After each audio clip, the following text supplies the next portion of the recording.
아, 하, 안녕하세요. 반갑습니다. 어서오세요. 엘로이님, 청유나님 반갑습니다. 어서오세요. 6월 13일 토요일 방송 공지사항 먼저 읽고 시작해보도록 하겠습니다. 6월 13일 토요일 방송은 오후 7시 45분부터 화르륵 시작했습니다. 오늘 1부는 듣는 독서 2화, 지난 토요일에 했었던 듣는 독서 날개 읽을 거고요. 2부는 오버워치 게임 할 건데 시참이 가능한 오버워치 게임, 그리고 3부는 두근두근 타운 비날씨 한번 즐겨보도록 하겠습니다. 그래서 오늘 1부가 어떤 거냐, 박제가 되어버린 천재를 아시오? 듣는 독서 2화, 지난주 토요일에 현진건의 운수 좋은 날에 이어서 이상의 날개 들어서 하는 독서 두 번째 시간입니다. 요 링크는 공유마당이라고 해가지고 여기 가면 무료로 볼 수 있어요. 운수 좋은 날도 볼 수 있고, 어문 들어가면은 추천순으로 보면 유명한 작품들이 많습니다. 동백꽃, 봄봄, 안데르센의 명작 동화 눈의 여왕 이런 것들 무료로 볼 수 있는 작품들이 있는데 좀 짧은 글들이죠. 단편들이라서 내가 책을 읽는 걸 좀 좋아하는데 긴 글은 못 읽겠다. 그럴 때 한번 들어가서 옛날 고전 문학 한번 읽어서 교양을 쌓아보겠다 하시면은 이 사이트 추천드립니다. 무료이기 때문에 간편하게 볼 수 있다는 거. 그리고 오늘 2부는 오버워치 할 건데 제가 FPS 게임을 거의 안 해요. FPS 게임을 거의 안 하는데 예전에는 오버워치 좀 하긴 했더라고요. FPS 안 하는 중고 뉴비가 이제 다시 방송으로 오버워치를 복귀하는 시간. 근데 이제 실력 방송이 아니라 티어 올리는 콘텐츠도 아니고 그냥 같이 플레이하고 싶어 하시는 분들이 좀 있어서 같이 한번 하면 어떨까라는 생각이 들고 와봤어요. 오늘 해보고 좀 괜찮다 싶으면은 주말이나 뭐 좀 시간 있을 때마다 하고는 싶은데 모르겠어. 안 해봐서. 같이 하는 시청자 참여 콘텐츠라고 생각해주시면 될 것 같고요. 추가 예약이 필요할 수도 있다. 이가 갈려가지고 저걸 못 사? 저걸 못 맞춰? 이럴 수도 있는데 뭐 그 정도까진 아니긴 한데 또 잘하시는 분들은 뭐 저걸 저렇게 플레이하나 이렇게 생각할 수도 있어가지고 미리 한번 주의를 드리도록 하겠습니다. 요거로 실력이 그렇게 좋진 않다는 거. 그리고 오늘 3부는 두근두근 타운 할 건데 자정부터 비 날씨죠. 오늘 오전부터 거의 하루 종일 비가 왔는데 지금 또 비가 그쳤을 거예요. 비가 그쳤다가 자정에 또 비가 오기 시작하는 걸로 알고 있는데 이제 비 오는 날에 찍을 수 있는 매 온천사에 나오는 매 사진하고 잡을 수 있는 그 곤충 새집 사건이죠. 온천산 곤충 새집 사건. 오늘 온천산에 좀 있을 것 같네요. 왕나비 등을 잡으면서 소통하는 방송으로 가보려고 합니다. 소통 위주의 방송. 그냥 할 거 하면서 소소하게 얘기 나누는 그렇게 해보려고 하고 올해는 못할 수도 있어요. 한 11시부터 빠르면 11시부터 시작이고 늦으면 12시부터 시작할 수 있을 것 같기 때문에 두근두근 타운이 한두 시간 정도밖에 못할 것 같다. 어쨌든 어제 못했으니까 오늘은 꼭 하도록 하겠습니다. 어제 방송을 또 요약을 해보자면 어제 1부는 크러쉬드 인 타임 요 게임 했었죠. 재밌게 플레이했습니다. 이제 잡아당겨서 진행하는 진행 방식이 좀 참신했고 퍼즐의 구성이나 짜임새는 좀 다소 아쉬웠던 왓슨즈 썸네일 왓슨들로 해놨어요. 왓슨즈 이게 좀 충격적인 썸네일이잖아. 이게 뭐야 이게 라는 생각이 들어가지고 썸네일로 어느정도 어그로는 끌어야 되니까 이제 억지스럽게 풀리는 퍼즐도 좀 많고 힌트가 모호해가지고 힌트를 쓰고도 이게 뭐지? 나 여기까지는 알고 있었는데 여기서 왜 더 힌트를 안 주지? 이건 답답함이 해소되지 않아가지고 이게 힌트가 맞나 싶은 부분도 좀 있었어요. 그러니까 예를 들면은 뭐 차에 뒤에 숨어있을 것 같긴 한데 차를 잘 보세요. 여기만 힌트를 주는 거야. 차를 잘 보는 건 알겠는데 어떻게 푸냐고 가 나와야 되는데 차가 있어. 근데 차 뒤에 뭐가 있는 것 같아. 근데 차를 잘 보세요가 끝이야 힌트가. 그런 경우가 좀 있었어요. 그래서 힌트가 좀 아쉬웠다. 이제 개발사의 전작 데어리스 노게임처럼 이제 이런저런 곳을 오가면서 차원을 막 넘나들면서 다양한 장르를 체험하는 느낌은 좋았는데 이제 일정 타이머 내로 막 해결해야 되는 몇몇 퍼즐들이 좀 대부분이 그랬어. 타이머가 있었어요. 막 시간을 들여서 푸는 게 아니라 어떤 행동 뒤에 바로 다른 행동을 하고 바로 다른 행동을 하고 이런 식으로 진행을 했어야 돼가지고 그게 좀 불쾌감을 살짝 유발했다.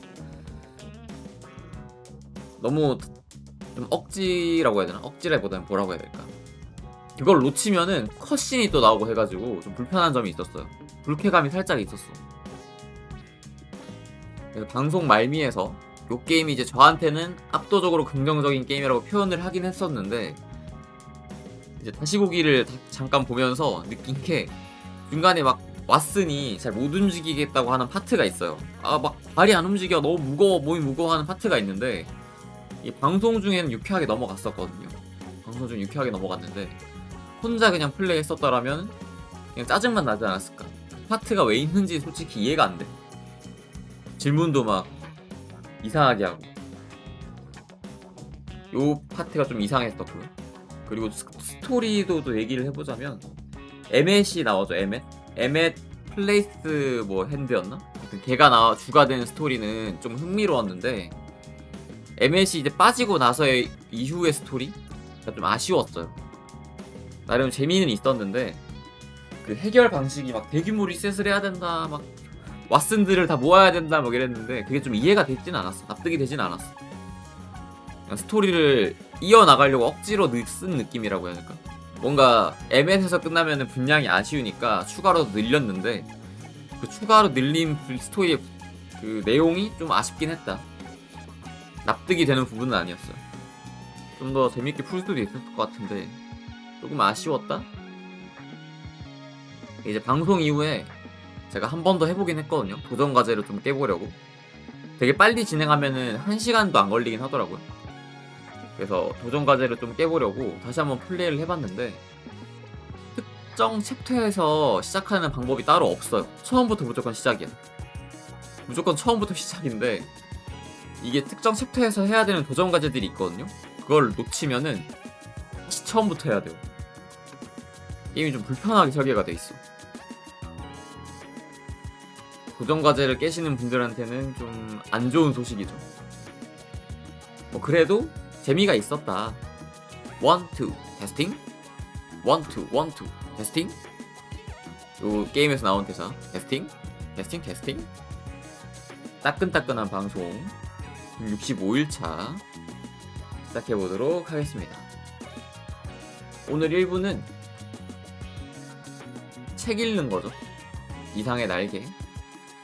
이거 혼자서 한번 읽어봤는데 잘 읽을 수 있을지 모르겠어요.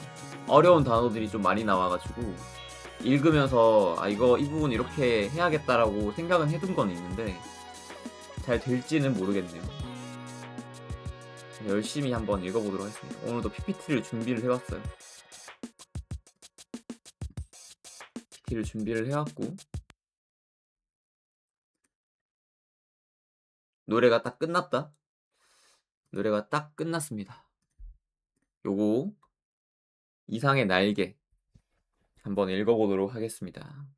먼저 작품 소개 먼저 드릴게요. 날개 이상.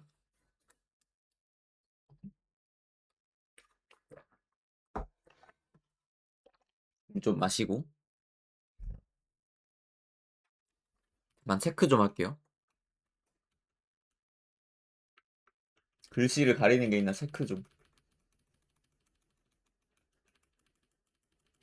PPT를 만들고 이거를 체크할 시간이 따로 없었어가지고. 됐다. 딱히 글씨 가리는 거 없으니까 한번 시작해 보도록 하겠습니다. 오늘 읽어볼 저작물은 날개입니다. 저작자는 이상이고요. 이제 이상 문학상인가? 그 상도 있죠. 되게 엄청 천재 작가로 알려져 있는 이상이라는 작가라고 해야 될까? 이상님의 날개고요. 출처는 한국저작권위원회인데 이게 이제 만료 저작물이라서 되게 옛날에 쓰여진 소설이라서 자유이용입니다. 제가 막 마음대로 읽고 편집을 하고 해도 괜찮은 저작물이어서 또 들고 왔고요. 창작 연도는 1936년. 이제 또 일제강점기 시절이죠. 1936년 9월 달에 만들어졌다고 합니다. 그러니까 공개가 된 거죠. 이때 1936년 9월 달에 공개가 된 작품이고. 안내. 이상님의 소설 1936년 발표. 이제 금홍이라고 동거인이라고 해야 되나? 동거인. 연인이죠, 연인. 금홍과의 동거 생활에서 얻은 체험들을 바탕으로 쓴 소설이라고 합니다. 이제 교정 중이기 때문에 발음이 좋은 편이 아니라서 좀 불편하게 들릴 부분이 있는데 중간중간에 좀 고치면서 발음을 할 수도 있어요. 그러니까 단어를 한번 읽고 잘못 발음해가지고 또 이제 발음할 수도 있는데 그런 거 감안해서 들어주시면은 감사하겠습니다. 그럼 바로 읽어보도록 하겠습니다. 요게 페이지 수가 80페이지 정도 돼가지고 오늘은 1시간 가까이 읽지 않을까. 지난번 운수 좋은 날에 거의 2배예요. 분량이. 읽어보도록 하겠습니다. 날개. 박제가 되어버린 천재를 아시오. 나는 유쾌하오. 이런 때 연애까지가 유쾌하오. 육신이 흐느적흐느적 하도록 피로했을 때만 정신이 은화처럼 맑소. 니코틴이 내 회 빼앗는 뱃속으로 스미면 머릿속에 을에 백지가 준비되는 법이오. 그 위에다 나는 위트와 파라독스를 바둑 포석처럼 늘어놓소. 가공할 상식의 병이오. 나는 또 여인과 생활을 설계하오. 연애 기법에마저 서먹서먹해진 지성의 극치를 흘기 좀 들여다본 일이 있는, 말하자면 일종의 정신분일자 말이오. 이런 여인의 반, 그것은 온갖 것의 반이오. 만을 영수하는 생활을 설계한다는 말이오. 그런 생활 속에 한 발만 들여놓고 흡사 두 개의 태양처럼 마주 쳐다보면서 낄낄거리는 것이오. 나는 아마 어지간히 인생의 재행이 싱거워서 견딜 수가 없게끔 되고 그만둔 모양이오. 굿바이. 굿바이. 그대는 이따금 그대가 제일 싫어하는 음식을 탐식하는 아이러니를 실천해 보는 것도 좋을 것 같소.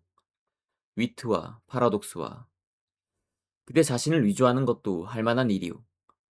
그대의 작품은 한 번도 본 일이 없는 기성품에 의하여 차라리 경편하고 고매하리다. 19세기는 될 수 있거든 봉쇄어 버리오. 도스토예프스키 정신이란 자칫하면 낭비일 것 같소. 위고를 불란서의 빵 한 조각이라고는 누가 그랬는지 지연인 듯 싶소. 그러나 인생 혹은 그 모형에 있어서 디테일 때문에 속는다거나 해서야 되겠소? 화를 보지 마오. 부디 그대께 고하는 것이니 테이프가 끊어지면 피가 나오. 상체기도 머지않아 완치될 줄 믿소. 굿바이. 감정은 어떤 포우즈. 그 포우즈가 부동 자세까지 고도화할 때 감정은 딱 공급을 정지합니다. 나는 내 비범한 발육을 회고하여 세상을 보는 안목을 규정하였소. 여왕봉과 미망인. 세상에 하고 많은 여인이 본질적으로 이미 미망인이 아닌 이가 있으리까. 아니, 여인의 전부가 그 일상에 있어서 개개 미망인이라는 내 논리가 뜻밖에도 여성에 대한 모험이 되오? 굿바이. 그 33번지라는 것이 구조가 흡사 유곽이라는 느낌이 없지 않다. 한 번지에 18가구가 죽 어깨를 맞대고 늘어서서 창호가 똑같고 아궁이 모양이 똑같다. 게다가 각 가구에 사는 사람들이 송이송이 꽃과 같이 젊다. 해가 들지 않는다. 해가 드는 것을 그들이 모른 채 하는 까닭이다. 턱살 밑에다 철줄을 매고 얼룩진 이부자리를 널어 말린다는 핑계로 미닫이에 해가 드는 것을 막아버린다. 침침한 방 안에서 낮잠들을 잔다. 그들은 밤에는 잠을 자지 않나? 알 수 없다. 나는 밤이나 낮이나 잠만 자느라고 그런 것을 알 길이 없다. 33번지, 18가구의 낮은 참 조용하다. 조용한 것은 나뿐이다. 어둑어둑하면 그들은 이부자리를 걷어들인다. 전등불이 켜진 뒤에 18가구는 낮보다 훨씬 화려하다. 저물도록 미닫이 여닫는 소리가 잦다. 바빠진다. 여러 가지 냄새가 나기 시작한다. 비웃 굽는 탕고도 오락내, 뜨물내, 비눗내. 그러나 이런 것들보다도 그들의 문패가 제일로 고개를 끄덕이게 하는 것이다. 이 18가구를 대표하는 대문이라는 것이 일각이 져서 몇 따로 떨어지긴 했으나 있다. 그러나 그것은 한 번도 다친 일이 없는 한길이나 마찬가지 대문인 것이다. 온갖 장사치들은 하루 가운데 어느 시간에라도 이 대문을 통하여 드나들 수 있는 것이다. 이네들은 문간에서 두부를 사는 것이 아니라 미닫이를 열고 방에서 두부를 사는 것이다. 이렇게 생긴 33번지 대문에 그들 18가구의 문패를 몰아다 붙이는 것은 의미가 없다. 그들은 어느 사이엔가 각 미닫이 위 백인당이니 길상당이니 써붙인 한 곁에다 문패를 붙이는 풍속을 가져버렸다. 내 방 미닫이 한 곁에 칼표 딱지를 내세다 낸 것만한 아니, 내 아내의 명함이 붙어 있는 것도 이 풍속을 조준 것이 아닐 수 없다. 나는 그러나 그들의 아무와도 놀지 않는다. 놀지 않을 뿐만 아니라 인사도 않는다. 나는 내 아내와 인사하는 외에 누구와도 인사하고 싶지 않았다. 내 아내 외에 다른 사람과 인사를 하거나 놀거나 하는 것은 내 안의 낯을 보아 좋지 않은 일인 것만 같이 생각이 되었기 때문이다. 나는 이만큼까지 내 아내를 소중히 생각한 것이다. 내가 이렇게까지 내 아내를 소중히 생각한 까닭은 이 33번지 18가구 속에서 내 아내가 내 아내의 명함처럼 제일 작고 제일 아름다운 것을 안 까닭이다. 18가구의 각기 빌어들은 송이송이 꽃들 가운데서도 내 아내가 특히 아름다운 한 떨기의 꽃으로 이 함석지붕 및 볕 안 드는 지역에서 어디까지든지 찬란하였다. 따라서 그런 한 떨기 꽃을 지키고, 아니, 그 꽃에 매어 달려 사는 나라는 존재가 도무지 형언할 수 없는 거북살스러운 존재가 아닐 수 없었던 것은 물론이다. 나는 어디까지든지 내 방이 집이 아니다. 집은 없다. 마음에 들었다. 방 안의 기온은 내 체온을 위하여 쾌적하였고, 방 안의 침침한 정도가 또한 내 안력을 위하여 쾌적하였다. 나는 내 방 이상의 서늘한 방도 또 따뜻한 방도 희망하지 않았다. 이 이상으로 밝거나 이 이상으로 아늑한 방은 원하지 않았다. 내 방은 나 하나를 위하여 요만한 정도를 꾸준히 지키는 것 같아 늘 내 방에 감사하였고, 나는 또 이런 방을 위하여 이 세상에 태어난 것만 같아서 즐거웠다. 그러나 이것은 행복이라든가 불행이라든가 하는 것을 계산하는 것은 아니었다. 말하자면 나는 내가 행복되다고도 생각할 필요가 없었고, 그렇다고 불행하다고도 생각할 필요가 없었다. 그냥 그날을 그저 까닭 없이 펀둥펀둥 게으르고만 있으면 만사는 그만이었던 것이다. 내 몸과 마음에 옷처럼 잘 맞는 방 속에서 뒹굴면서 축 처져 있는 것은 행복이니 불행이니 하는 그런 세속적인 계산을 떠난 가장 편리하고 안일한, 말하자면 절대적인 상태인 것이다. 나는 이런 상태가 좋았다. 이 절대적인 내 방은 대문간에서 세어서 똑 7째 칸이다. 럭키 세븐의 뜻이 없지 않다. 나는 이 일곱이라는 숫자를 훈장처럼 사랑하였다.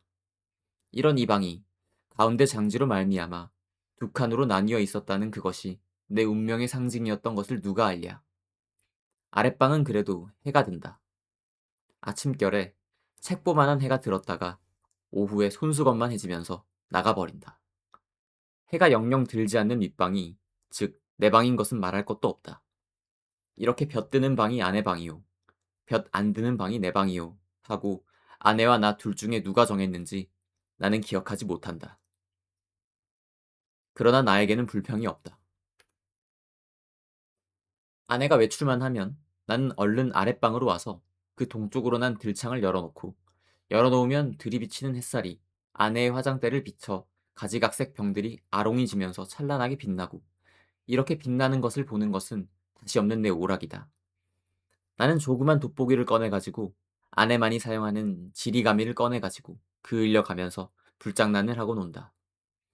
평행광선을 굴절시켜서 한 초점에 모아가지고 그 초점이 따끈따끈해지다가 마지막에는 종이를 그을리기 시작하고 가느다란 연기를 내면서 드디어 구멍을 뚫어놓는 데까지 이르는 그 얼마 안 되는 동안의 초조한 맛이 죽고 싶을 만큼 내게는 재미있었다. 이 장난이 실증이 나면 나는 또 아내의 손잡이 거울을 가지고 여러 가지로 논다. 거울이란 제 얼굴을 비칠 때만 실용품이다. 그 외의 경우에는 도무지 장난감인 것이다. 이 장난도 곧 실증이 난다. 나의 유희심은 육체적인 데서 정신적인 데로 비약한다. 나는 거울을 내던지고 아내의 화장대 앞으로 가까이 가서 나란히 늘어놓인 그 가지각색의 화장품 병들을 들여다본다. 그것들은 세상의 무엇보다도 매력적이다. 나는 그 중에 하나만을 골라서 가만히 마개를 빼고 병구멍을 내 코에 가져다 대고 숨죽이듯이 가벼운 호흡을 하여 본다. 이국적인 센슈얼한 향기가 폐로 스며들면 나는 저절로 스르르 감기는 내 눈을 느낀다. 확실히 아내의 최치의 파편이다. 나는 도로 병마개를 맞고 생각해 본다. 아내의 어느 부분에서 요 냄새가 났던가를. 그러나 그것은 분명하지 않다. 왜? 아내의 채취는 여기 늘어섰는 가지각색 향기의 합계일 것이니까. 아내의 방은 늘 화려하였다. 내 방이 벽에 못 한 개 꽂히지 않은 소박한 것인 반대로 아내 방에는 천장 밑으로 쫙 돌려 못이 박히고 못마다 화려한 아내의 치마와 저고리가 걸렸다. 여러 가지 무늬가 보기 좋다. 나는 그 여러 조각의 치마에서 늘 아내의 동체와 그 동체가 될 수 있는 여러 가지 포우주를 연상하면서 내 마음은 늘 점잖지 못하다. 그렇건만 나에게는 옷이 없었다. 아내는 내게 옷을 주지 않았다. 입고 있는 골덴 양복 한 벌이 내 자리옷이었고 통상복과 나들이 옷을 겸한 것이었다. 그리고 하이넥의 스웨터가 한 조각 사철을 통한 내 네이다. 그것들은 하나같이 다 빛이 검다. 그것은 내 짐작 같아서는 즉 빨래를 될 수 있는 데까지 하지 않아도 보기 싫지 않게 하기 위한 것이 아닌가 한다. 나는 허리와 두 가랑이 세 군데 다 고무밴드가 끼어 있는 부드러운 사루마다를 입고 그리고 아무 소리 없이 잘 놀았다. 어느덧 손수건만해졌던 볕이 나갔는데 아내는 외출해서 돌아오지 않는다. 나는 요만 일해도 좀 피곤하였고 또 아내가 돌아오기 전에 내 방으로 가 있어야 될 것을 생각하고 그만 내 방으로 건너간다. 내 방은 침침하다. 나는 이불을 뒤집어 쓰고 낮잠을 잔다. 한 번도 거든 일이 없는 내 이부자리는 내 몸뚱이의 일부분처럼 내게는 참 반갑다. 잠은 잘 오는 적도 있다. 그러나 또 전신이 까칫까칫하면서 영 잠이 오지 않는 적도 있다. 그런 때는 아무 제목으로나 제목을 하나 골라서 연구하였다. 나는 내 좀 축축한 이불 속에서 참 여러 가지 발명도 하였고 논문도 많이 썼다. 시도 많이 지었다. 그러나 그것들은 내가 잠이 드는 것과 동시에 내 방에 담겨서 철철 넘치는 그 흐느흐느한 공기에 다 비누처럼 풀어져서 온데간데 없고 한잠 자고 깨인 나는 속이 무명 헝겊이나 메밀 껍질로 띵띵 찬 한 덩어리 베개와도 같은 한 벌 신경이었을 뿐이고 하였다. 그러기에 나는 빈대가 무엇보다도 싫었다. 그러나 내 방에서는 겨울에도 몇 마리의 빈대가 끊이지 않고 나왔다. 내게 근심이 있었다면 오직 이 빈대를 미워하는 근심일 것이다. 나는 빈대에게 물려서 가려운 자리를 피가 나도록 긁었다. 쓰라리다. 그것은 그윽한 쾌감에 틀림없었다. 나는 혼곤히 잠이 든다. 나는 그러나 그런 이불 속의 사색 생활에서도 적극적인 것을 궁리하는 법이 없다. 내게는 그럴 필요가 대체 없었다. 만일 내가 그런 좀 적극적인 것을 궁리해 내었을 경우에 나는 반드시 내 아내와 이혼하여야 할 것이고, 그러면 반드시 나는 아내에게 꾸지람을 들을 것이고, 나는 꾸지람이 무서웠다느니 보다는 성가셨다. 내가 제법 한 사람의 사회인의 자격으로 일을 해보는 것도, 아내에게 사설 듣는 것도 나는 가장 게으른 동물처럼 게으른 것이 좋았다. 될 수만 있으면 이 무의미한 인간의 탈을 벗어버리고도 싶었다. 나에게는 인간 사회가 스스러웠다. 생활이 스스러웠다. 모두가 서먹서먹할 뿐이었다. 아내는 하루에 2번 세수를 한다. 나는 하루 한 번도 세수를 하지 않는다. 나는 밤중 3시나 4시쯤 해서 변소에 갔다. 달이 밝은 밤에는 한참씩 마당에 우두커니 섰다가 들어오곤 한다. 그러니까 나는 이 18가구의 아무와도 얼굴이 마주치는 일이 거의 없다. 그러면서도 나는 이 18가구의 젊은 여인의 얼굴들을 거반다 기억하고 있었다. 그들은 하나같이 내 아내만 못하였다. 11시쯤 해서 하는 아내의 첫 번 세수는 좀 간단하다. 그러나 저녁 7시쯤 해서 하는 2번째 세수는 손이 많이 간다. 아내는 낮에보다도 밤에 더 좋고 깨끗한 옷을 입는다. 그리고 낮에도 외출하고 밤에도 외출하였다. 아내에게 직업이 있었던가? 나는 아내의 직업이 무엇인지 알 수 없다. 만일 아내에게 직업이 없었다면 같이 직업이 없는 나처럼 외출할 필요가 생기지 않을 것인데 아내는 외출한다. 외출할 뿐만 아니라 내객이 많다. 아내에게 내객이 많은 날은 나는 온종일 내 방에서 이불을 쓰고 누워 있어야만 된다. 불장난도 못한다. 화장품 냄새도 못 맡는다. 그런 날은 나는 의식적으로 우울해하였다. 그러면 아내는 나에게 돈을 준다. 50전짜리 은화다. 나는 그것이 좋았다. 그러나 그것을 무엇에 써야 옳을지 몰라서 늘 머리맡에 두고 한 것이 어느 결에 모여서 꽤 많아졌다. 어느 날 이것을 본 아내는 금고처럼 생긴 벙어리를 사다 준다. 나는 한 푼씩 한 푼씩 그 속에 넣고 열쇠는 아내가 가져갔다. 그 후에도 나는 더러 은화를 그 벙어리에 넣은 것을 기억한다. 그리고 나는 게을렀다. 얼마 후 아내의 머리 쪽에 보지 못하던 눈깔잠이 하나 여드름처럼 돋았던 것은 바로 그 금고형 벙어리의 무게가 가벼워졌다는 증거일까. 그러나 나는 드디어 머리맡에 놓았던 그 벙어리에 손을 대지 않고 말았다. 내 게으름은 그런 것에 내 주의를 환기시키기도 싫었다. 아내에게 내객이 있는 날은 이불 속으로 암만 깊이 들어가도 비 오는 날만큼 잠이 잘 오지 않았다. 나는 그런 때 나에게 왜 늘 돈이 있나, 왜 돈이 많은가를 연구했다. 내객들은 장지 저쪽에 내가 있는 것을 모르나 보다. 내 아내와 나도 좀 하기 어려운 농을 아주 서슴지 않고 쉽게 해던지는 것이다. 그러나 내 아내를 찾은 서너 사람의 내객들은 늘 비교적 점잖았다고 볼 수 있는 것이 사정이 좀 지나면 을에 돌아들 같다. 그들 가운데에는 퍽 교양이 얕은 자도 있는 듯 싶었는데 그런 자는 보통 음식을 사다 먹고 논다. 그래서 보충을 하고 대체로 무사하였다. 나는 우선 아내의 직업이 무엇인가를 연구하기에 착수하였으나 좁은 시야와 부족한 지식으로는 이것을 알아내기 힘이 든다. 나는 끝끝내 내 아내의 직업이 무엇인가를 모르고 말려나 보다. 아내는 늘 진솔 버섯만 신었다. 아내는 밥도 지었다. 아내가 밥을 짓는 것을 나는 한 번도 구경한 일은 없으나 언제든지 끼니 때면 내 방으로 내 조석밥을 날라다 주는 것이다. 우리 집에는 나와 내 아내 외에 다른 사람은 아무도 없다. 이 밥은 분명 아내가 손수 지었음에 틀림없다. 그러나 아내는 한 번도 나를 자기 방으로 부른 일은 없다. 나는 늘 웃방에서나 혼자서 밥을 먹고 잠을 잤다.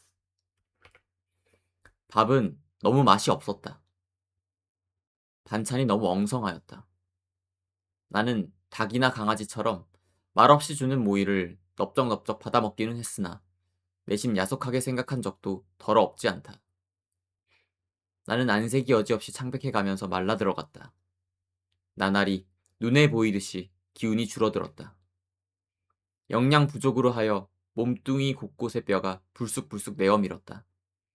하룻밤 사이에도 수십 차를 돌쳐눕지 않고는 여기저기가 베겨서 나는 베겨낼 수가 없었다. 그렇기 때문에 나는 내 이불 속에서 아내가 늘 흔히 쓸 수 있는 저 돈의 출처를 탐색해 내는 일변 장지 틈으로 새어나오는 아랫방의 음성은 무엇일까를 간단히 연구하였다. 나는 잠이 잘 안 왔다. 깨달았다. 아내가 쓰는 그 돈은 내게는 다만 실없는 사람들로밖에 보이지 않는 까닭모를 내객들이 놓고 가는 것이 틀림없으리라는 것을 깨달았다. 그러나 왜 그들 내객은 돈을 놓고 가나? 왜 내 아내는 그 돈을 받아야 되나? 하는 예의관념이 내게는 도무지 알 수 없는 것이었다. 그것은 그저 예의에 지나지 않는 것일까? 그렇지 않으면 혹 무슨 대가일까? 보수일까? 내 아내가 그들의 눈에는 동정을 받아야만 할 한 가엾은 인물로 보였던가? 이런 것들을 생각하노라면 을의 내 머리는 그냥 혼란하여 버리고 하였다. 잠들기 전에 획득했다는 결론이 오직 불쾌하다는 것뿐이었으면서도 나는 그런 것을 아내에게 물어보거나 한 일이 참 한 번도 없다. 그것은 대체 귀찮기도 하려니와 한참 한잠 자고 일어나는 나는 사뭇 딴 사람처럼 이것도 저것도 다 깨끗이 잊어버리고 그만두는 까닭이다. 내객들이 돌아가고 혹 외출해서 돌아오고 하면 아내는 간편한 것으로 옷을 바꾸어 입고 내 방으로 나를 찾아온다. 그리고 이불을 들치고 내 귀에는 영 생동생동한 몇 마디 말로 나를 위로하려 든다. 나는 조소도, 고소도, 홍소도 아닌 웃음을 얼굴에 띠고 아내의 아름다운 얼굴을 쳐다본다. 아내는 방글에 웃는다. 그러나 그 얼굴에 떠도는 일말의 애수를 나는 놓치지 않는다. 아내는 능히 내가 배고파하는 것을 눈치챌 것이다. 그러나 아랫방에서 먹고 남은 음식을 나에게 주려 들지는 않는다. 그것은 어디까지든지 나를 존경하는 마음일 것임에 틀림없다. 나는 배가 고프면서도 저기 마음이 든든한 곳을 좋아했다. 아내가 무엇이라고 짓거리고 갔는지 귀에 남아있을 리가 없다. 다만 내 머리맡에 아내가 놓고 간 은화가 전등불에 흐릿하게 빛나고 있을 뿐이다. 고금고형 벙어리 속에 은화가 얼마만큼이나 모였을까? 나는 그러나 그것을 쳐들어보지 않았다. 그저 아무런 의욕도 기원도 없이 그 단축구멍처럼 생긴 틈바구니로 은화를 떨어뜨려 둘 뿐이었다. 왜 아내의 내객들이 아내에게 돈을 놓고 가나 하는 것이 풀 수 없는 이문인 것 같이 왜 아내는 나에게 돈을 놓고 가나 하는 것도 역시 나에게는 똑같이 풀 수 없는 이문이었다. 내 비록 아내가 내게 돈을 놓고 가는 것이 싫지 않았다 하더라도 그것은 다만 그것이 내 손가락 닿는 순간에서부터 그 벙어리 주둥이에서 자취를 감추기까지의 하잘것없는 짧은 촉각이 좋았달 뿐이지 그 이상 아무 기쁨도 없다. 어느 날 나는 어느 날 나는 그 벙어리를 변소에 갖다 넣어버렸다. 그때 벙어리 속에는 몇 푼이나 되는지 모르겠으나 그 은하들이 꽤 들어 있었다. 나는 내가 지구 위에 살며 내가 이렇게 살고 있는 지구가 질풍신뇌의 속력으로 광대무변의 공간을 달리고 있다는 것을 생각했을 때 참 허망하였다. 나는 이렇게 부지런한 지구 위에서는 현기증도 날 것 같고 해서 한시바삐 내려버리고 싶었다. 이불 속에서 이런 생각을 하고 난 뒤에는 나는 고 은화를 고 벙어리에 넣고 하는 것조차 귀찮아졌다. 나는 아내가 손수 벙어리를 사용하였으면 하고 생각하였다. 벙어리도 돈도 사실은 아내에게만 필요한 것이지 내게는 애초부터 의미가 전혀 없는 것이었으니까. 될 수만 있으면 그 벙어리를 아내는 아내 방으로 가져갔으면 하고 기다렸다.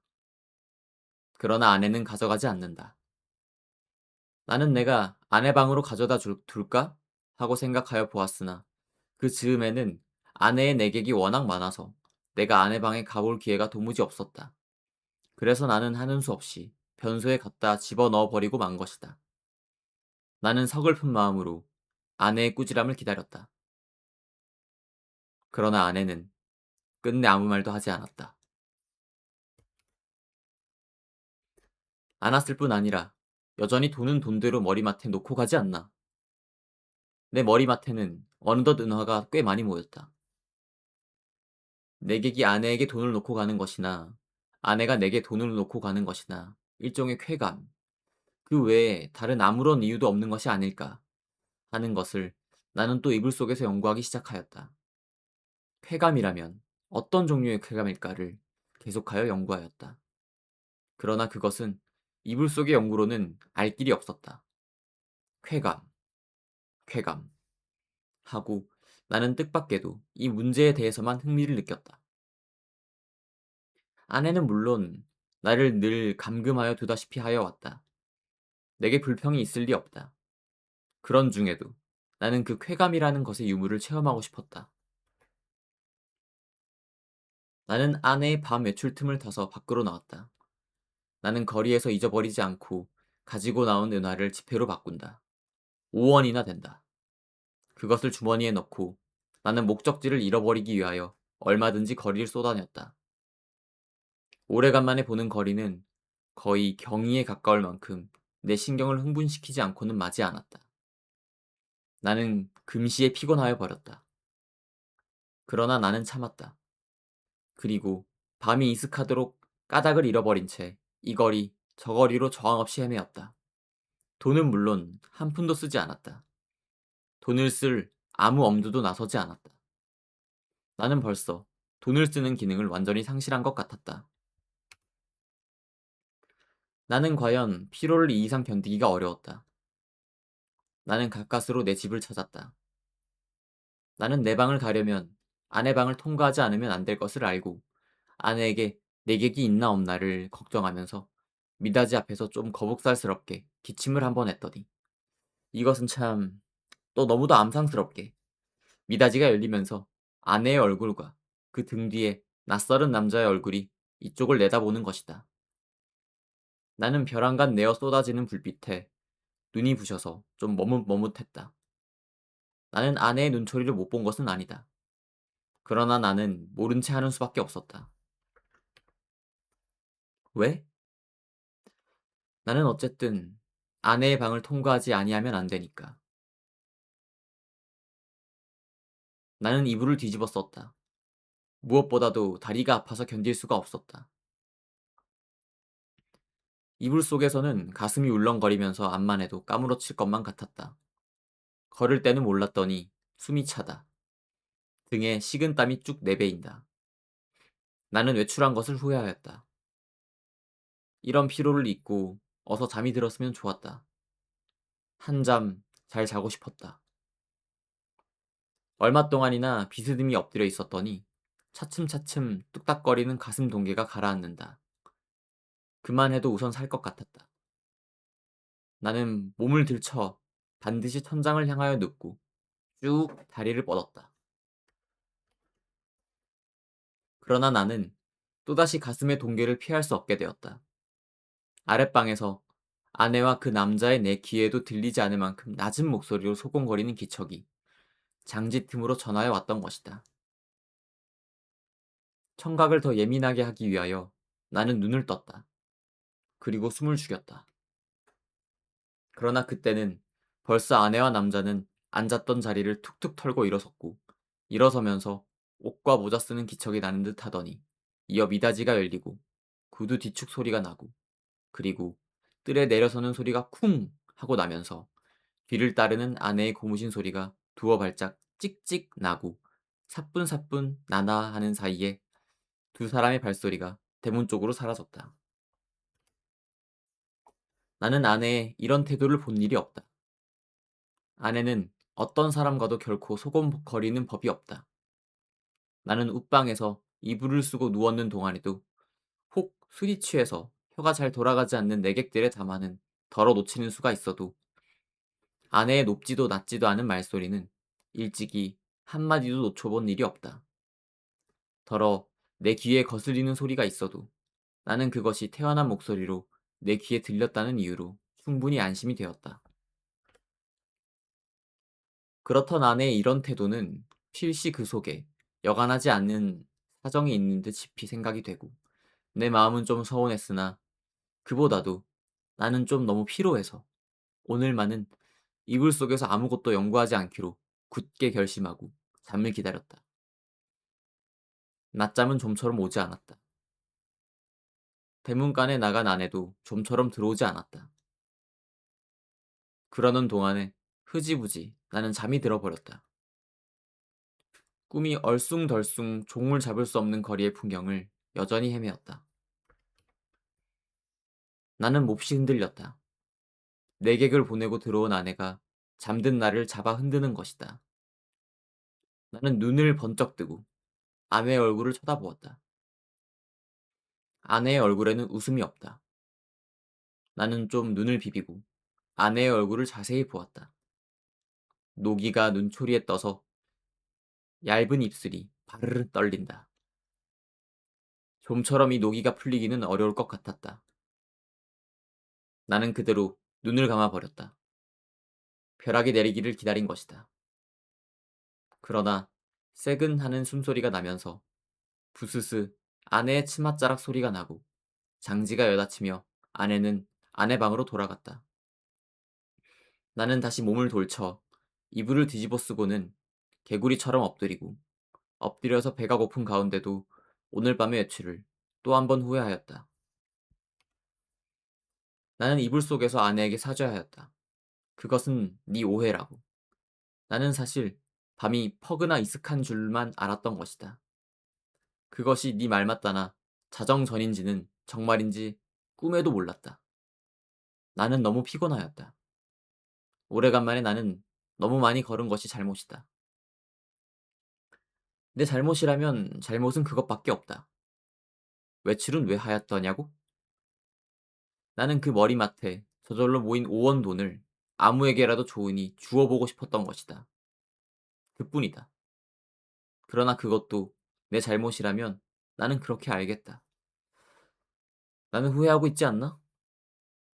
내가 그 5원 돈을 써버릴 수가 있었던들 나는 자정 안에 집에 돌아올 수 없었을 것이다. 그러나 거리는 너무 복잡하였고 사람은 너무도 들끓었다. 나는 어느 사람을 붙들고 그 5원 돈을 내어 주어야 할지 갈피를 잡을 수가 없었다. 그러는 동안에 나는 여지없이 피곤해 버리고 말았던 것이다.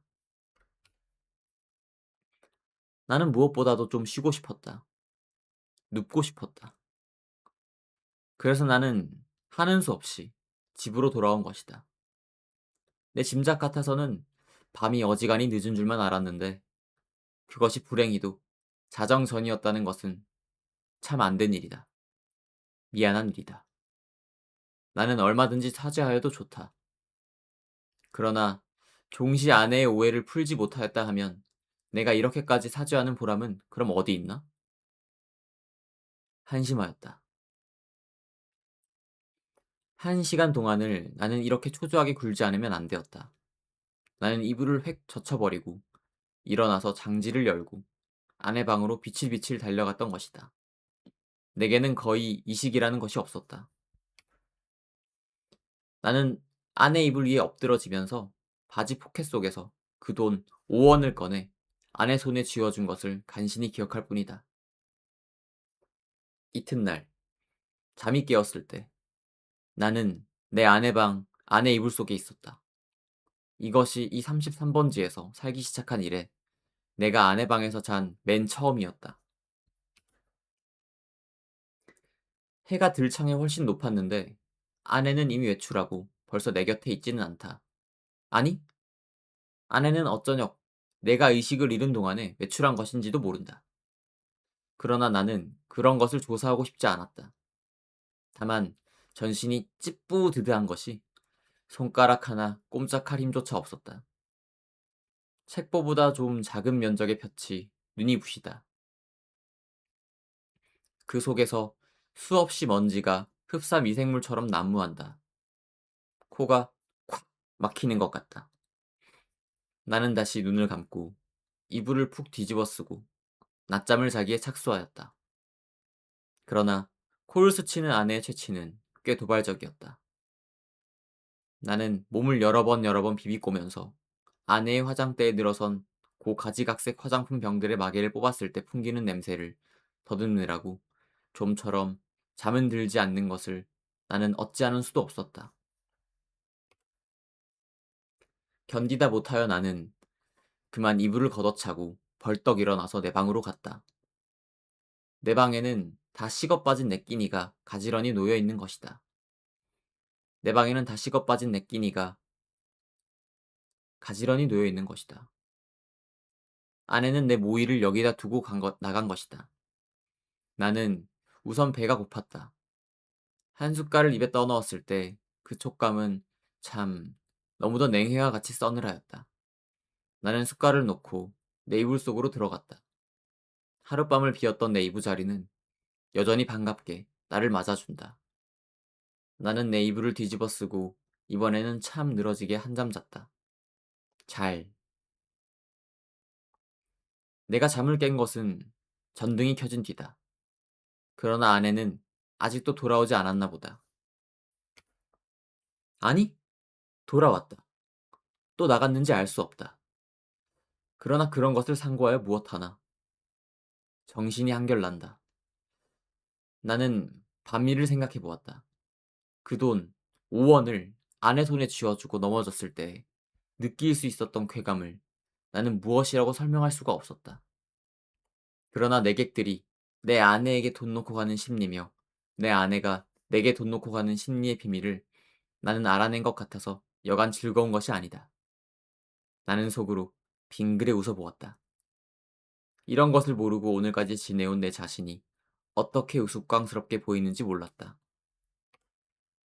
따라서 나는 또 오늘 밤에도 외출하고 싶었다. 그러나 돈이 없다. 나는 또 어쩌냐게 그 돈 5원을 한꺼번에 아내에게 주어버린 것을 후회하였다.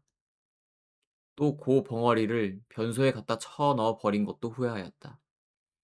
나는 실없이 실망하면서 습관처럼 그 돈 5원이 들어있던 내 바지 포켓에 손을 넣어 한번 휘둘러 보았다. 뜻밖에도 내 손에 쥐어지는 것이 있었다.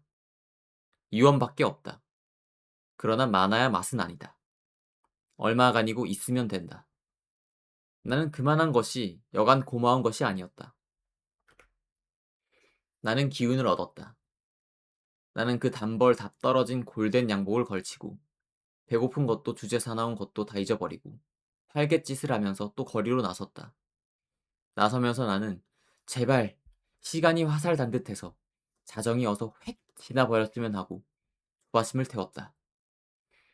아내에게 돈을 주고 아내 방에서 자보는 것은 어디까지든지 좋았지만 만일 잘못해서 자정 전에 집에 들어갔다가 아내의 눈총을 맞는 것은 그것은 여간 무서운 일이 아니었다. 나는 저물도록 길가 시계를 들여다보고 하면서 또 지향 없이 거리를 방황하였다. 그러나 이날은 좀처럼 피곤하지는 않았다. 다만 시간이 좀 너무 더디게 가는 것만 같아서 안타까웠다. 경성역 시계가 확실히 자정을 지난 것을 본 뒤에 나는 집을 향하였다. 그날은 그 일각 대문에서 아내와 아내의 남자가 이야기하고 섰는 것을 만났다. 나는 모른 체하고 두 사람 곁을 지나서 내 방으로 들어갔다. 뒤이어 아내도 들어왔다. 와서는 이 밤중에 평생 안 하던 쓰레질을 하는 것이었다. 조금 있다가 아내가 눕는 기척을 엿보자마자 나는 또 장지를 열고 아내 방으로 가서 그 돈 2원을 아내 손에 덥석 쥐어주고 그리고 하여간 그 2원을 오늘 밤에도 쓰지 않고 도로 가져온 것이 참 이상하다는 듯이 아내는 내 얼굴을 몇 번이고 엿보고 아내는 드디어 아무 말도 없이 나를 자기 방에 재워주었다. 나는 이 기쁨을 세상의 무엇과도 바꾸고 싶지는 않았다. 나는 편히 잘 잤다. 이튿날도 내가 잠이 깨었을 때는 아내는 보이지 않았다. 나는 또 내 방으로 가서 피곤한 몸이 낮잠을 잤다. 내가 아내에게 흔들려 깨었을 때는 역시 불이 들어온 뒤였다. 아내는 자기 방으로 나를 오라는 것이다. 이런 일은 또 처음이다. 아내는 끊임없이 얼굴에 미소를 띠고 내 팔을 이끄는 것이다. 나는 이런 아내의 태도 이면에 앵간치 않은 음모가 있지는 않은가 하고 적이 불안을 느끼지 않을 수 없었다. 나는 아내의 하자는 대로 아내의 방으로 끌려갔다. 아내 방에는 저녁 밥상이 조촐하게 차려져 있는 것이다. 생각하여보면 나는 이틀을 굶었다. 나는 지금 배고픈 것까지도 긴가민가 잊어버리고 얼음얼음 하던 차다. 나는 생각하였다. 이 최후의 만찬을 먹고 나자마자 벼락이 내려도 나는 차라리 후회하지 않을 것을. 사실 나는 인간 세상이 너무나 심심해서 못 견디겠던 차다. 모든 것이 성가시고 귀찮았으나 그러나 불의의 재난이라는 것은 즐겁다. 나는 마음을 턱 놓고 조용히 아내와 마주 이 회개한 저녁밥을 먹었다. 우리 부부는 이야기하는 법이 없었다. 밥을 먹은 뒤에도 나는 말이 없이 부스스 일어나서 내 방으로 건너가 버렸다. 아내는 나를 붙잡지 않았다. 나는 벽에 기대어 앉아서 담배를 한 대 피워 물고 그리고 벼락이 떨어질 테거든 어서 떨어져라 하고 기다렸다. 5분, 10분. 그러나 벼락은 내리지 않았다. 긴장이 차츰 풀어지기 시작한다. 나는 어느덧 오늘 밤에도 외출할 것을 생각하고 있었다. 돈이 있었으면 하고 생각하고 있었다. 그러나 돈은 확실히 없다. 오늘은 외출하여도 나중에 올 무슨 기쁨이 있나? 내 앞이 그저 아뜩하였다. 나는 화가 나서 이불을 뒤집어 쓰고 이리 뒹굴 저리 뒹굴 굴렀다. 금시 먹은 밥이 목으로 자꾸 치밀어 올라온다. 메스꺼웠다. 하늘에서 얼마라도 좋으니 왜 지폐가 손앞에처럼 퍼붓지 않나? 그것이 그저 한없이 야속하고 슬펐다. 나는 이렇게밖에 돈을 구하는 아무런 방법도 알지는 못했다. 나는 이불 속에서 좀 울었나 보다. 왜 없느냐면서. 그랬더니 아내가 또 내 방해를 왔다. 나는 깜짝 놀라 아마 이제서야 벼락이 내리려나 보다 하고 숨을 죽이고 두꺼비 모양으로 엎드려 있었다. 그러나 떨어진 입을 새어나오는 아내의 말소리는 참 부드러웠다. 정다웠다. 아내는 내가 왜 우는지를 안다는 것이다. 돈이 없어서 그러는 게 아니란다. 나는 실없이 깜짝 놀랐다. 어떻게 사람의 속을 환하게 들여다보는고? 해서 나는 한편으로 슬그머니 겁도 안 나는 것은 아니었으나 저렇게 말하는 것을 보면 아마 내게 돈을 줄 생각이 있나 보다. 만일 그렇다면 오죽이나 좋은 일일까?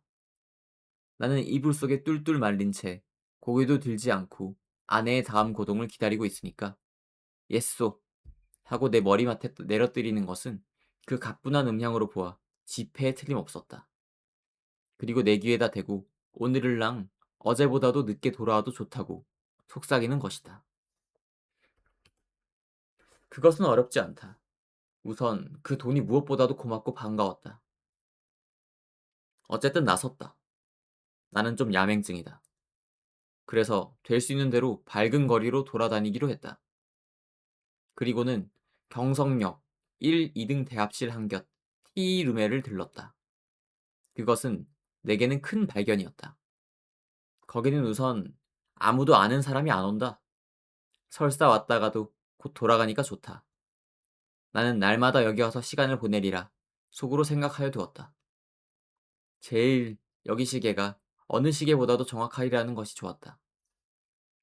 섣불리 서투른 시계를 보고 그것을 믿고 시간 전에 집에 돌아갔다가 큰 코를 다쳐서는 안 된다. 나는 한 복스에 아무것도 없는 것과 마주 앉아서 잘 끓은 커피를 마셨다. 총총한 가운데 여객들은 그래도 한 잔 커피가 즐거운가 보다. 얼른 얼른 마시고 뭘 좀 생각하는 것 같이 담벼락도 좀 쳐다보고 하다가 곧 나가버린다. 서글프다. 그러나 내게는 이 서글픈 분위기가 거리의 티룸들의 그 거추장스러운 분위기보다는 절실하고 마음에 들었다. 이따금 들리는 날카로운 혹은 우렁찬 기적 소리가 모차르트보다도 더 가깝다. 나는 메뉴에 적힌 몇 가지 안 되는 음식 이름을 치읽고 내리읽고 여러 번 읽었다. 그것들은 아물아물하는 것이 어딘가 내 어렸을 때 동무들 이름과 비슷한 데가 있었다. 거기서 얼마나 내가 오래 앉았는지 정신이 오락가락하는 중에 객이 슬며시 뜸해지면서 이 구석 저 구석 걷어치우기 시작하는 것을 보면 아마 닫는 시간이 된 모양이다. 11시가 좀 지났구나. 여기도 결코 내 안주의 곳은 아니구나. 어디 가서 자정을 넘길까? 두루 걱정을 하면서 나는 밖으로 나섰다. 비가 온다. 빗발이 제법 굵은 것이 우비도 우산도 없는 나를 고생을 시킬 작정이다. 그렇다고 이런 괴이한 풍모를 차리고 이 홀에서 어물어물하는 수도 없고 에이 비를 맞으면 맞았지 하고 그냥 나서버렸다. 대단히 선선해서 견딜 수가 없다. 골덴 옷이 젖기 시작하더니 나중에는 속속들이 스며들면서 추궁거린다. 비를 맞아 가면서라도 견딜 수 있는 데까지 거리를 돌아다녀서 시간을 보내려 하였으나 인제는 선선해서 이 이상은 더 견딜 수가 없다. 오한이 자꾸 일어나면서 이가 딱딱 맞부딪는다. 나는 걸음을 늦추면서 생각하였다. 오늘 같은 궂은 날도 아내에게 내객이 있을라고? 없겠지? 하는 생각이 드는 것이다. 집으로 가야겠다. 아내에게 불행히 내객이 있거든. 내 사정을 하리라. 사정을 하면 이렇게 비가 오는 것을 눈으로 보고 알아주겠지.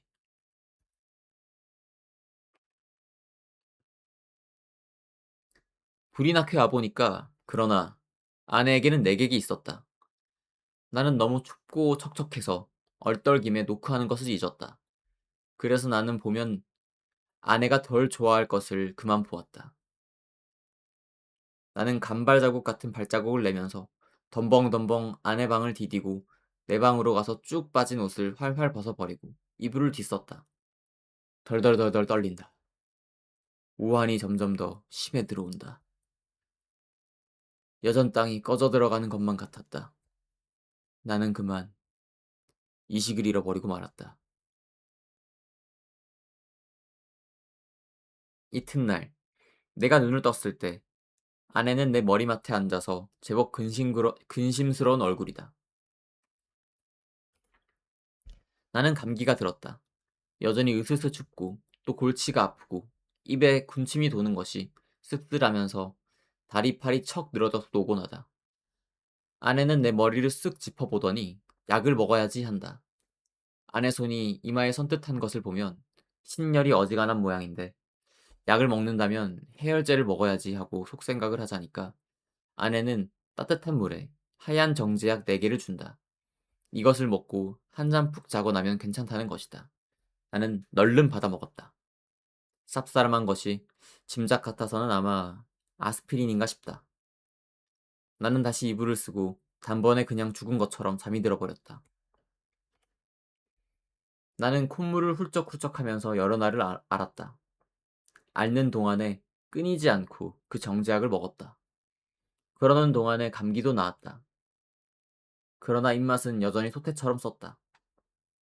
나는 차츰 또 외출하고 싶은 생각이 났다. 그러나 아내는 나더러 외출하지 말라고 이르는 것이다. 이 약을 날마다 먹고 그리고 가만히 누워 있으라는 것이다. 공연히 외출을 하다가 이렇게 감기가 들어서 저를 고생시키는 게 아니란다. 그도 그렇다. 그럼 외출을 하지 않겠다고 맹세하고 이 약을 연복하여 몸을 좀 보호해보리라고 나는 생각하였다. 나는 날마다 이불을 뒤집어 쓰고 밤이나 낮이나 잤다. 유난스럽게 밤이나 낮이나 졸려서 견딜 수가 없는 것이다. 나는 이렇게 잠이 자꾸만 오는 것은 내가 몸이 훨씬 튼튼해진 증거라고 굳게 믿었다. 나는 아마 한 달이나 이렇게 지냈나 보다. 내 머리와 수염이 좀 너무 자라서 흩트해서 견딜 수가 없어서 내 거울을 좀 보리라고 아내가 외출할 틈을 타서 나는 아내 방으로 가서 아내의 화장대 앞에 앉아보았다. 상당하다. 수염과 머리가 참 상당하였다. 오늘은 이발을 좀 하리라고 생각하고 겸사겸사 그 화장품 병들 마개를 뽑고 이것저것 맡아보았다. 한동안 잊어버렸던 향기 가운데서는 몸이 베베 꼬일 것 같은 재치가 전해 나왔다. 나는 아내의 이름을 속으로만 한번 불러보았다. 연심이 하고 오래간만에 돋보기 장난도 하였다. 거울 장난도 하였다. 창에 든 볕이 여간 따뜻한 것이 아니었다. 생각하면 5월이 아니냐. 나는 커다랗게 기지개를 한번 켜보고 아내 베개를 내려베고 벌떡 자빠져서는 이렇게도 편안하고 즐거운 세월을 하느님께 흠씬 자랑하여 주고 싶었다. 나는 참 세상에 아무 것과도 교섭을 가지지 않는다. 하느님도 아마 나를 칭찬할 수도 처벌할 수도 없는 것 같다. 그러나 다음 순간 실로 세상에도 이상스러운 것이 눈에 띄었다. 그것은 최면약 아달린 갑이었다. 나는 그것을 아내의 화장대 밑에서 발견하고 그것이 흡사 아스피린처럼 생겼다고 느꼈다. 나는 그것을 열어보았다. 꼭 4개가 비었다. 나는 오늘 아침에 4개의 아스피린을 먹은 것을 기억하고 있었다. 나는 잤다. 어제도, 그제도, 그끄제도. 나는 졸려서 견딜 수가 없었다. 나는 감기가 다 나았는데도 아내는 내게 아스피린을 주었다. 내가 잠이 든 동안에 이웃에 불이 난 일이 있다. 그때에도 나는 자느라고 몰랐다. 이렇게 나는 잤다. 나는 아스피린으로 알고 그럼 한 달 동안을 두고 아달린을 먹어온 것이다. 이것은 좀 너무 심하다. 벼랑간 아뜩하더니 하마터면 나는 까무라칠 뻔하였다. 까무라칠 뻔하였다. 나는 그 아달린을 주머니에 넣고 집을 나섰다. 그리고 산을 찾아 올라갔다. 인간 세상에 아무것도 보기가 싫었던 것이다. 걸으면서 나는 아무쪼록 아내에 관계되는 일은 일체 생각하지 않도록 노력하였다. 길에서 까부러치기 쉬우니까다. 나는 어디라도 양지가 바른 자리를 하나 골라 자리를 잡아가지고 서서히 아내에 관하여서 연구할 작정이었다. 나는 길가의 돌장판, 구경도 못한 진 개나리꽃, 종달새, 돌멩이도 새끼를 까는 이야기, 이런 것만 생각하였다. 다행히 길가에서 나는 졸도하지 않았다. 거기는 벤치가 있었다. 나는 거기 정좌하고 그리고 그 아스피린과 아달린에 관하여 연구하였다.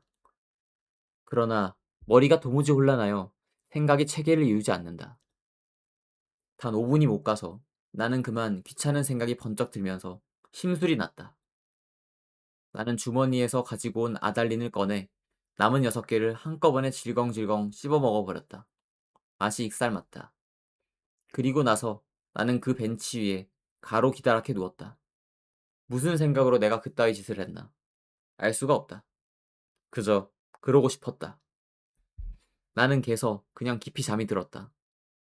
잠결에도 바위 틈으로 흐르는 물소리가 졸졸 하고 언제까지나 귀에 어렴풋이 들려왔다. 내가 잠을 깨었을 때는 날이 환히 밝은 뒤다. 나는 거기서 1주야를 잔 것이다. 풍경이 그냥 노랗게 보인다. 그 속에서도 나는 번개처럼 아스피린과 아달린이 생각이 났다. 아스피린, 아달린, 아스피린, 아달린, 마르크, 말사스, 마도로스, 아스피린, 아달린.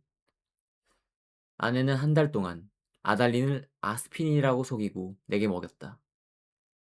그것은 아내 방에서 이 아달린 갑이 발견된 것으로 미루어 증거가 너무나 확실하다.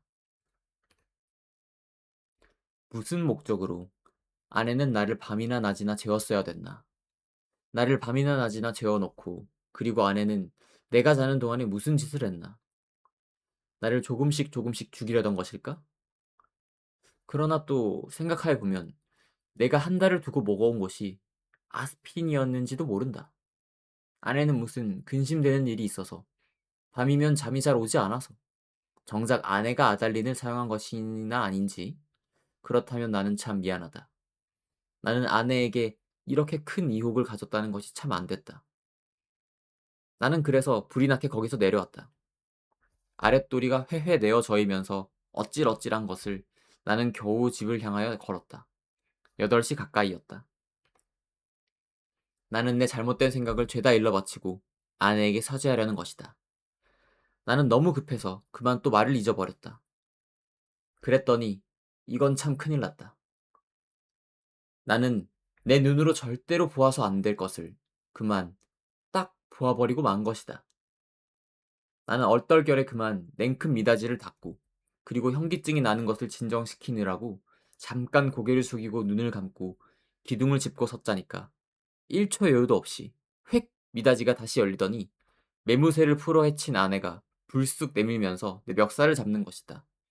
나는 그만 어지러워서 개가 나둥그러졌다. 그랬더니 아내는 넘어진 내 위에 덮치면서 내 살을 함부로 물어뜯는 것이다. 아파 죽겠다. 나는 사실 반항할 의사도 힘도 없어서 그냥 넙적 엎드려 있으면서 어떻게 되나 보고 있자니까. 뒤이어 남자가 나오는 것 같더니 아내를 한아름에 덥석 안아가지고 방으로 들어가는 것이다. 아내는 아무 말 없이 다소곳이 그렇게 안겨 들어가는 것이 내 눈에 여간 미운 것이 아니다. 밉다. 아내는 너 밤새워 가면서 도둑질하러 다니느냐, 계집질하러 다니느냐고 발악이다. 이것은 참 너무 억울하다. 나는 어안이 벙벙하여 도무지 입이 떨어지지를 않았다.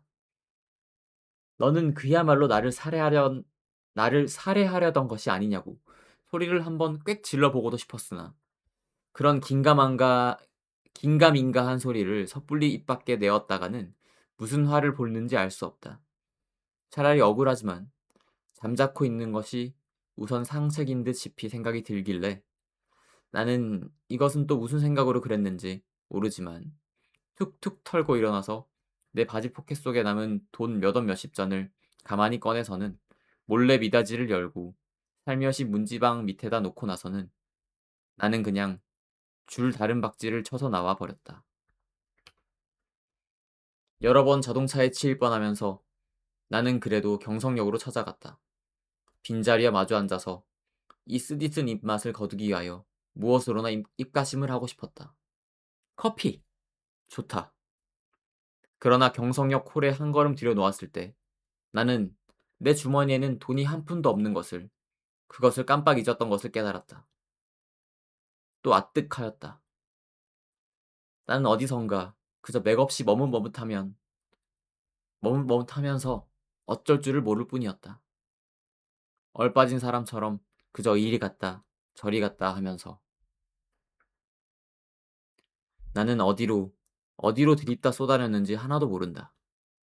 다만 몇 시간 후에 내가 미쓰꽃이 옥상에 있는 것을 깨달았을 때는 거의 대낮이었다. 나는 거기 아무데나 주저앉아서 내 자라온 26회를 회고하여 보았다. 몽롱한 기억 속에서는 이렇다는 아무 제목도 불거져 나오지 않았다. 나는 또 내 자신에게 물어보았다. 너는 인생에 무슨 욕심이 있느냐고. 그러나 있다고도 없다고도 그런 대답은 하기가 싫었다. 나는 거의 나 자신의 존재를 인식하기조차도 어려웠다. 허리를 굽혀서 나는 그저 금붕어를 들여다보고 있었다. 금붕어는 참 잘도도 생겼다. 작은 놈은 작은 놈대로, 큰 놈은 큰 놈대로 다 싱싱하니 보기 좋았다. 내려비치는 5월 햇살에 금붕어들은 그릇 바탕에 그림자를 내려뜨렸다. 지느러미는 하늘하늘 손수건을 흔드는 흉내를 낸다. 나는 이 지느러미 수요를 헤어보기도 하면서 굽힌 허리를 좀처럼 펴지 않았다. 등이 따뜻했다. 등이 따뜻하다. 나는 또 오타기 거리를 내려다보았다.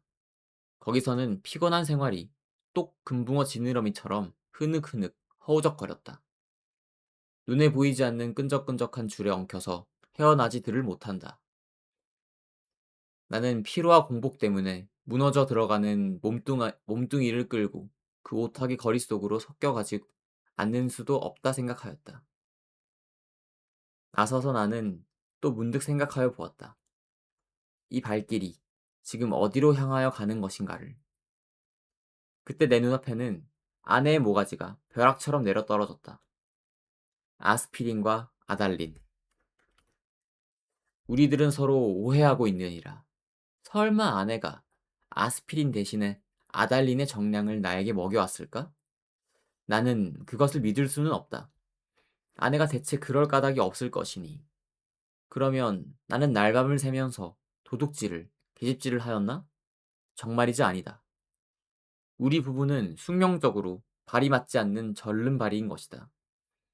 내나 아내나 제 거동에 로직을 붙일 필요는 없다. 변해할 필요도 없다. 사실은 사실대로, 오해는 오해대로, 그저 끝없이 발을 절뚝거리면서 세상을 걸어가면 되는 것이다. 그렇지 않을까? 그러나 나는 이 발길이 아내에게로 돌아가야 옳은가? 이것만은 분간하기가 좀 어려웠다. 가야 하나? 그럼 어디로 가나? 이때 뚜 하고 정오 사이렌이 울었다.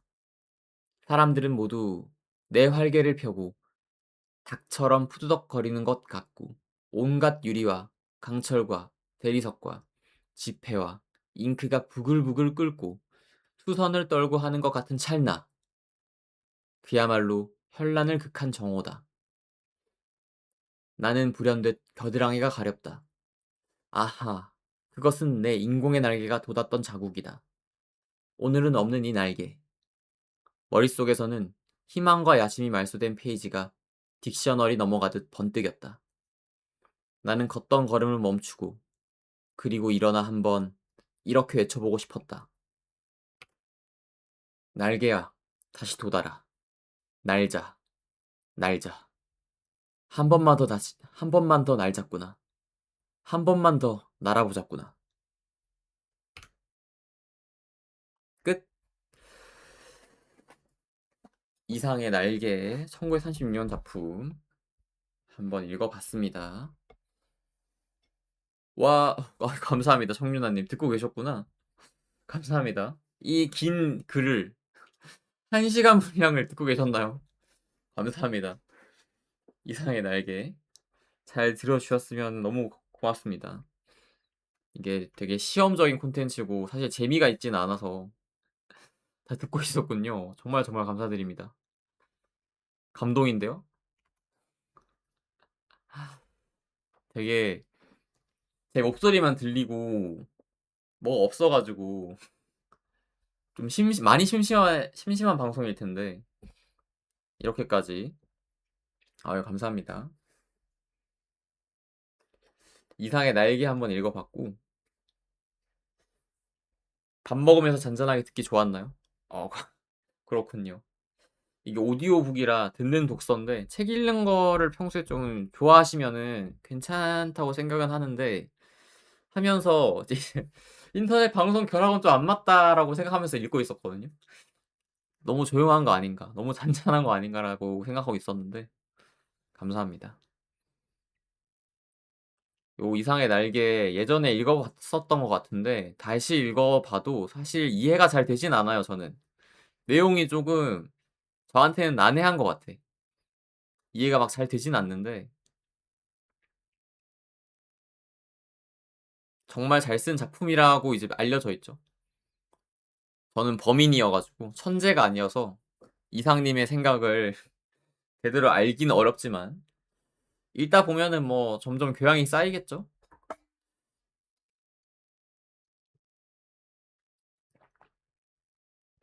뭔가 피곤할 때 꿈 같은 느낌? 이게 계속 이제 잠잔다. 뭐, 맞아. 뭔 내용인지 솔직히 잘 이해가 안 되긴 하시는 거죠. 저만 그런 거 아니죠? 이게 막 계속 뭐 잤다, 나는 계속 자고 싶다, 게으르다, 피곤하다, 이런 얘기하고 처음에 했던 얘기랑 뭔가 도입부가 되게 어려운 단어로 막 이루어져 있다가 갑자기 33번지 내용이 나오면서부터 이제 내용이 시작이 되는데 도입부의 그것도 좀 이해가 잘 안 되고 뭔 내용인지 잘 모르겠어. 근데 뭐 잘 쓴 느낌은 나. 뭐 그래요. 사실 이해가 잘 안 되긴 해. 뭔가 해석을 봐야 될 것 같아. 해설을 좀 봐야 되지 않을까? 이해를 하려면. 좀 읽기 옛날에 다 쓰인 작품이기도 하고 요즘 안 쓰는 어휘들도 있고 하다 보니까 그래서 더 이해가 안 되는 것도 있어요. 그리고 이상님이 워낙 천재시기도 하고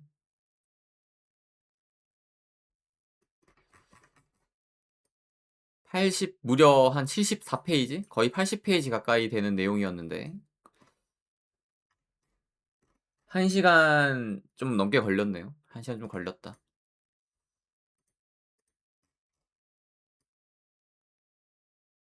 이게 텍스트 파일이었나? 생각보다 많이 길었어요. 그쵸. 생각보다는 많이 길었다. 이게 글씨가 커 가지고 좀 많아지긴 했는데 A4 용지로 12페이지 정도? 그냥 멍하니 듣고 있었다. 그냥 읽으면은 쪼끔 빨리 읽어져요. 12페이지 정도인데 소리 내서 읽으면 오래 걸리긴 하는데 그냥 읽으면은 빨리 읽을 수 있는 글이죠. 그리고 이게 요즘 쓰는 문장 형태가 아니어서 읽다가 중간에 '어 이렇게 읽으면 안 되는데.' 하고 이제 다시 읽은 문장도 좀 있고 막 "저기." 이런 말을 쓰질 않잖아 요즘은. "뭐뭐 할 저기."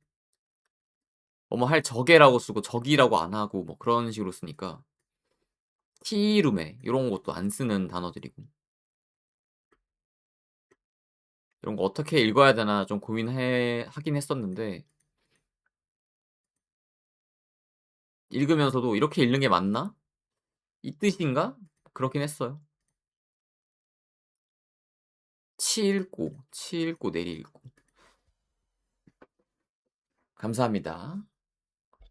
한 5분 정도 쉬고 1부 방송 여기까지 하고 5분 정도 쉬고 오버워치 한 2 시간 정도 해 보려고 합니다. 2부 방송은 오버워치고요. 5분 정도 끊어서 다시 또 돌아오도록 하겠습니다. 감사합니다, 송윤아 님. 덕분에 그래도 혼자서 안 떠들게 됐네. 감사합니다. 이거 매주 해도 괜찮을까요 근데? 다음 주랑 다다음 주 6월 달에는 한 달 정도는 해 보려고 하는데 괜찮을지 모르겠어. BGM이 좀 있어야 되나? 좀 고민을 해 봐야겠네요, 다시 보기를 보면서. 가 보도록 하겠습니다. 2부 방송 이따 한 5분 정도 뒤에 돌아올게요. 안녕.